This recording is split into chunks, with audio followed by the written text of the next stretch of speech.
আসসালামু আলাইকুম ওয়া রাহমাতুল্লাহ।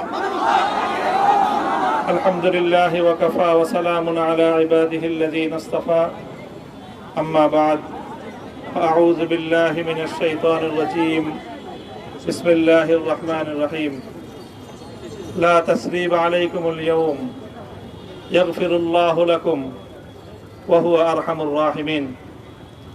সাদাকাল্লাহুল আযীম। সমবেত প্রাণপ্রিয় তৌহিদি জনতা, বিভিন্ন স্তরের ধর্মপ্রাণ মুসলমান ভাই ও বন্ধুগণ, ছাত্র বন্ধুগণ এবং প্রিয় এলাকাবাসী, আল্লাহ পাক রব্বুল আলামিনের শুকরিয়া আদায় করি। আল্লাহর দ্বীনের কথা বলার অপরাধে, আল্লাহর দ্বীনের বিজয়ের ঝান্ডা এবং কেতন উড্ডীন করার প্রত্যয় ব্যক্ত করার অপরাধে, আল্লাহর জমিনে আল্লাহর দ্বীন প্রতিষ্ঠার আন্দোলনের অপরাধে আমরা অনেক ভাই কারারুদ্ধ হয়েছিলাম। পর্যায়ক্রমে সকলেই আলহামদুলিল্লাহ জিন্দানখানার লৌহ প্রাচীর ভেদ করে মুক্ত জীবনে ফিরে এসেছেন। সর্বশেষ আজ আমার মুক্তির মধ্য দিয়ে 2021 সালে হেফাজতে ইসলাম বাংলাদেশ এবং এদেশের আলেম সমাজের উপর ইতিহাসের অন্যতম এক গভীর ষড়যন্ত্র এবং চক্রান্ত নির্যাতনের যে স্টিম রোলার পরিচালনা করা হয়েছিল, তার আজকে একটি প্রাথমিক অধ্যায়ের পরিসমাপ্তি ঘটল। আমরা অন্যায়ভাবে আমাদেরকে কারারুদ্ধ করা হয়েছে, বুলেটের আঘাতে আমাদের ভাইদেরকে হত্যা করা হয়েছে।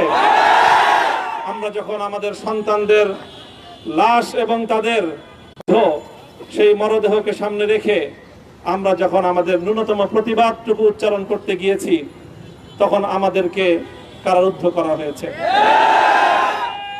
আমাদেরকে নানাভাবে নিষ্পেষণ করা হয়েছে, আমাদেরকে জনগণ থেকে বিচ্ছিন্ন করার সব ধরনের অপচেষ্টা চালানো হয়েছে। আমি আজ এই মুহূর্তে আমার এই মুক্তি উপলক্ষে আমি বলতে চাই, আমাদের উপর জুলুম করা হয়েছে, এটাকে আমরা সহ্য করে নিলাম। আমাদের ভাইদেরকে হত্যা করা হয়েছে, সেটাও সহ্য করে নিলাম। আমরা আমার সন্তানের লাশ কাঁধে তুলে নিয়েছি, সেটাকেও আমি হাসি মুখে বরণ করে নিলাম।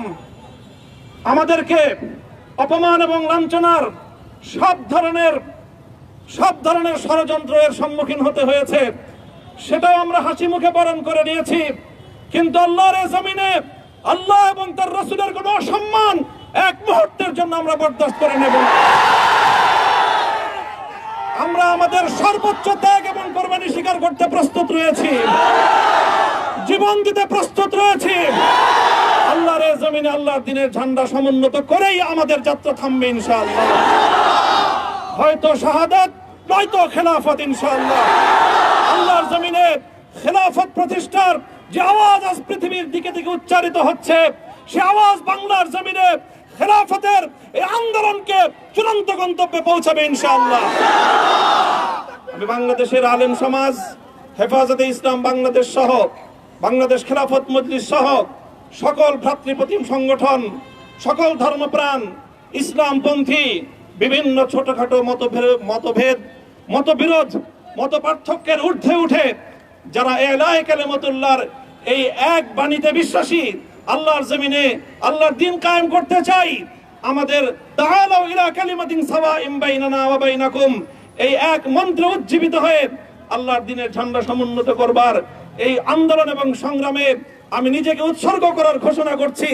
এবং আমার সকল ভাইদেরকে, আমি সকল উলামায়ে কেরামকে এবং ধর্মপ্রাণ মুসলমানদেরকে, ইসলামী নেতৃত্বকে ঐক্যবদ্ধভাবে এই সংগ্রামের ঝান্ডা সমুন্নত করবার, ধারণ করবার আহ্বান জানাচ্ছি। এবং আপনাদের সকলকে আবার শুকরিয়া জ্ঞাপন করছি যে আজকে আপনারা এভাবে আমাকে উৎসাহিত করেছেন, উজ্জীবিত করেছেন। আল্লাহ পাক আপনাদের সকলকে উত্তম বিনিময় দান করুন। প্রিয় ভাইরা,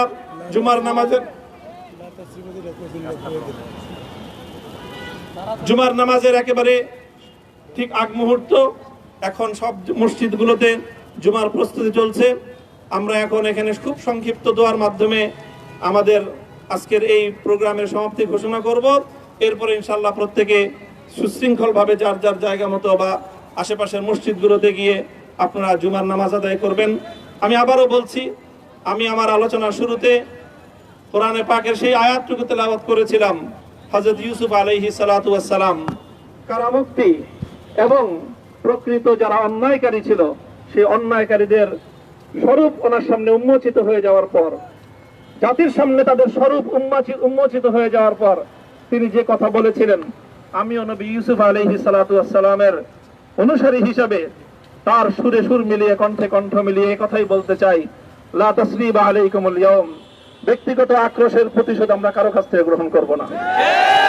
সকলকে আহ্বান জানাই, মাদ্রাসা, স্কুল, কলেজ, ভার্সিটি কোন শিক্ষা ব্যবস্থার ছাত্রদের মধ্যে বিভেদ করার বিশ্বাসী নীতিতে মামুনুল হক বিশ্বাস করে না।